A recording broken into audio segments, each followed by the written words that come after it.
Welcome to the eBusiness Playbook podcast, proudly sponsored by Ocademy Global, where we help you go from theory to reality, empowering you to elevate your e-business. Join our open community at the eBusiness Playbook by Ocademy on Facebook and LinkedIn, and check out our training packages at ocademyglobal.com to find out more. Welcome to the eBusiness Playbook. So if you're like pretty much everyone listening right now, you use the internet every single day. Maybe you're an employee logging into a VPN or an employer running a whole e-commerce site. You've definitely seen the headlines. You know, another big company, another huge data breach, millions of records just gone. And it always feels like this far-off threat, something that happens to them. Mm-hmm. But for the people inside that company, the moment a breach is detected, that's it. That's the start of the most intense, the most critical 24 hours of their careers. It's not a news story. It's an ER triage. And what happens in that first day? Well, that's what determines if the company just minimizes the damage or if they face this, ongoing crisis that can drag on for months or even years. That is the absolute core of what we're diving into today. Yeah. Our whole mission here is to give you a real shortcut. We're basically translating those really dense, kind of scary incident response documents into simple, relatable knowledge so that you, our listener, can understand the strategy, the big decisions, and, the immediate physical steps that have to happen. Because the second you detect someone in your system who shouldn't be there, well, prompt isolation and preserving evidence are the only things standing between you and just catastrophic loss. Okay, let's unpack that. Let's jump right into that immediate, really high-pressure phase, the initial response. So the digital alarm bells are ringing. The very first move is activating the core incident response team, the IRT. Mm-hmm. Speed here is everything, right? Because a slow response just makes the damage worse and I assume makes the legal risk shoot way up. It does, exponentially. And a really common mistake people make is thinking the IRT is just, a bunch of IT specialists. It's not. It has to be a cross-functional team. You need your key execs like a CSO or CTO, but you also, crucially, need your legal reps and your communications people in that room from minute one. Why legal so early? Because your technical actions have legal and regulatory implications right away, and you need comms. Because, well, saying nothing is almost never the right strategy. That's a fascinating point. So it's a full-on corporate response, not just a tech problem. Okay. So the team is mobilized. What about the sprint? The physical things you do to contain the threat? Right. This is where we talk about isolation. The goal is really simple. Stop the bleeding. If a system is compromised, you have to disconnect it. I mean, sometimes you literally power it off just to stop the attacker from moving around your network. So for an employee, that might just look like the VPN suddenly going down for no reason. Exactly. Or you're just locked out of a server you use every day. That's the containment team doing their job, their very urgent job. And right alongside isolation, you have to deal with credentials. If account data was exposed, every single related password has to be changed instantly.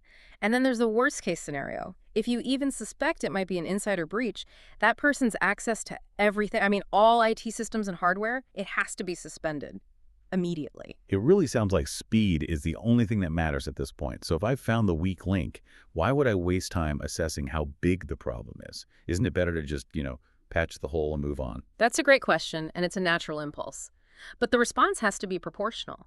Think about it. If you underreact to a huge breach, you've failed the business. But if you overreact to something minor and contained, you're causing all this unnecessary downtime, which costs money. So the assessment is critical because it sets the stage for everything that comes next. The IRT needs to figure out, and fast, what kind of data was exposed. Is it just names, or is it social security numbers? Okay, and how much of it? Right. Is it 10 records or 10 million? And really important, what geographical areas are involved? Because that immediately tells you which data privacy laws you're now on the hook for. So once you've secured the perimeter and you have some idea of the damage, you pivot to the next big fight in that first 24 hours. Communication and coordination. Mm-hmm. Mm-hmm. It feels like the tech part is a sprint, but managing the message is more of a marathon. Absolutely. Clear, organized communication is just pivotal. It's how you maintain trust and, frankly, how you comply with the law. Internally, that means everyone is kept in the loop. Management, leadership, and especially those legal and compliance teams, they have to know what's happening. And this is where it gets really high stakes, I think. We've all seen those terrible press releases after a breach where a company just sounds, panicked or dishonest. Mm-hmm. What's the single biggest mistake a company can make in that first public statement? Oh, that's easy. It's speaking before they have clarity. Or worse, trying to downplay how bad it is. Timely, and most importantly, transparent communication to your customers and your partners is vital. If you fail there, you get this long-term reputational damage that, money often can't fix. So how do you avoid that? Preparation. This is why you need pre-approved communication templates and protocols, all figured out before a crisis ever hits. It just streamlines everything and makes sure the message is calm and secure. And that coordination, it's not just customers, right? It's also law enforcement. It should be. The organizations that are proactive, the ones that build relationships with law enforcement before a breach, they're always in a better position. You really don't want the first time you call the FBI to be in the middle of a full-blown cyber attack. That's a very good point. And it moves us perfectly into the next challenge, the investigation. The fire is contained. Now you have to become a digital detective. You've got to figure out who the attacker was, what holes they found in your system, and exactly what they took. Right. And that starts with the damage assessment, but the really fascinating part is how you collect the evidence. Digital evidence is, well, it's incredibly fragile. How so? The moment you power down a system or data gets overwritten, crucial clues can be lost. Just poof, gone forever. So how do the forensic investigators actually capture that evidence in a reliable way? They use very specific, very strict procedures. They'll use things like disk imaging and write blockers. A disk image is basically a perfect bit-for-bit snapshot of a compromised hard drive, an exact copy. And a write blocker, what's that in simple terms? Well, write blocker is just a little device that makes sure no data can be changed on the drive you're copying. It guarantees the integrity of the evidence. You're creating an unalterable snapshot of the crime scene. And that integrity is absolutely vital for any court case down the road. So that integrity is key. You've got this huge, secure copy of all the data. How do you even start to sift through that mountain of information to find the bad guy? That's where the real deep analysis starts. We usually break it into three main types. The first is log analysis. Think of it like reading the system's diary. You're combing through server logs, application logs, just looking for anything that seems weird or out of place. Like what, for example? Like a user account that suddenly logs in at 3 a.m. from a country they've never been to. Or, a huge amount of data being moved by an account that's normally dormant. That's your threat. That's where you start pulling. And then I guess you look at the movement between systems. Exactly. That's network traffic analysis. Using tools, a famous one is Wireshark. Investigators capture and analyze all that movement. They're looking for patterns that just scream breach. Things like a massive, unexpected data transfer going out to some unknown IP address. That's how they spot the data getting stolen. And the third type of analysis, that deals with the weapon itself, right? The malware. Yep. That's malware analysis. And there are two main ways to do it. First, there's static analysis, which is like examining the code's blueprint without actually running it. Then there's dynamic analysis, where you run the malicious code in a totally isolated environment, a sandbox, to see what it actually does, how it behaves. That tells you everything. So the investigation gives you the blueprint of the attack. But now comes the part that must be terrifying, turning the lights back on. Let's talk about remediation and recovery. How does a company make sure it's restoring a clean system and not just, relaunching the whole infection? Once you know the root cause, you shift to these immediate remedial actions.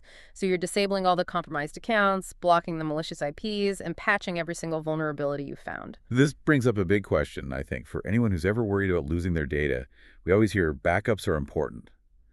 But are they always safe in a breach? No, and that is such a critical warning. Organizations have to restore from verified, clean backups. It's so important to make sure the backups themselves weren't also compromised, maybe sitting there infected for weeks or months. Because if you restore an infected backup, you're right back at square one. You reinfect your entire system. If there's any doubt at all, you have to wipe the system completely and rebuild it from scratch. So systems are clean, operations are slowly coming back online. But the job isn't over. It feels like if a breach is a car accident, the post-incident review, or PIR, is about making sure you buy a car with better brakes next time. That's a perfect analogy. The PIR is absolutely essential for building long-term resilience. It's a pivot point, not the end. The goals are pretty straightforward. Document what you learned, assess how the team performed under pressure, and most importantly, identify the root causes of the incident. It's an exercise in corporate humility. And how do those lessons actually turn into actions that, an employee might see in their day-to-day work? The insights from the PIR have to be used to revise and enhance your incident response plan. So if the root cause was a lack of multi-factor authentication, the result is a new mandatory 2FA policy for everyone. If communication failed, the result is mandatory tabletop simulation training for the executives. It has to be an ongoing process. You have to practice. You have to practice under stress, run simulations against new threats every year. All right, finally we get to the heavy stuff. Section 5, legal and compliance. You can nail the tech side, but if you fail your legal obligations, the consequences can be just as bad, if not worse. So we've contained the threat, but now you face the final boss. Right. The regulators. These reporting rules are complex, right? They're different everywhere. They are. All 50 U.S. states have their own rules, plus international ones.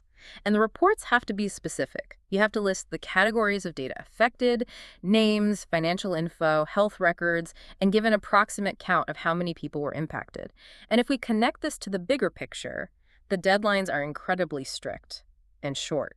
This is where a bad day becomes a legal catastrophe. I mean, internationally, you have GDPR, which often demands notification to authorities within just 72 hours of discovering the breach. 72 hours. Wow. What about here in the U.S.? It varies, but it's still fast. Some states, like Vermont, might require you to notify the Attorney General within 15 days, and if you fail, the penalties are severe. Colorado, for example, has civil penalties up to $2,000 per violation. Per person affected. Per person. You can imagine how quickly that adds up when you're talking about millions of records. And beyond the big regulatory fines, what's the other big financial risk here? It's the consumer lawsuits, the class action suits claiming harm or distress because of the company's negligence. Those settlements can be massive. So to avoid that, you have to be proactive.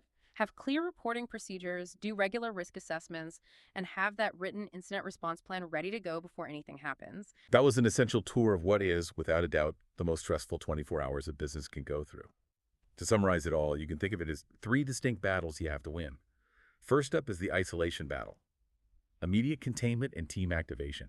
Get that cross-functional team together and physically isolate the compromised systems. Change credentials, power things down, stop the spread. Second is the credibility battle. This is all about clear communication and preserving your evidence. You use pre-approved templates, you're transparent with everyone, and you immediately become that digital detective, using strict forensic procedures to secure the evidence. And third, the resilience battle. This is remediation driven by what you learned. You restore only from verified clean backups, patch the holes, and then you do that deep post-incident review to find the root causes. And that leads us right to our final thought. The best defense against a cyber breach. It isn't the newest firewall or the most expensive piece of software. It's a practiced, well-documented human plan. The actual process of revising your incident response plan every year, of running realistic simulations, that's arguably as important as any tech defense you can buy. We want you to think about what happens after the fire is out. If you didn't document everything, find the root cause and then update your strategy based on that. You haven't really recovered. True resilience is born from that commitment to continuous documentation and learning. For the complete PDF with all the insights from this episode, head over to academyglobal.com. There, you'll find the PDF, plus other valuable podcasts and resources to fuel your business growth and career success. Thanks for listening, and see you next time.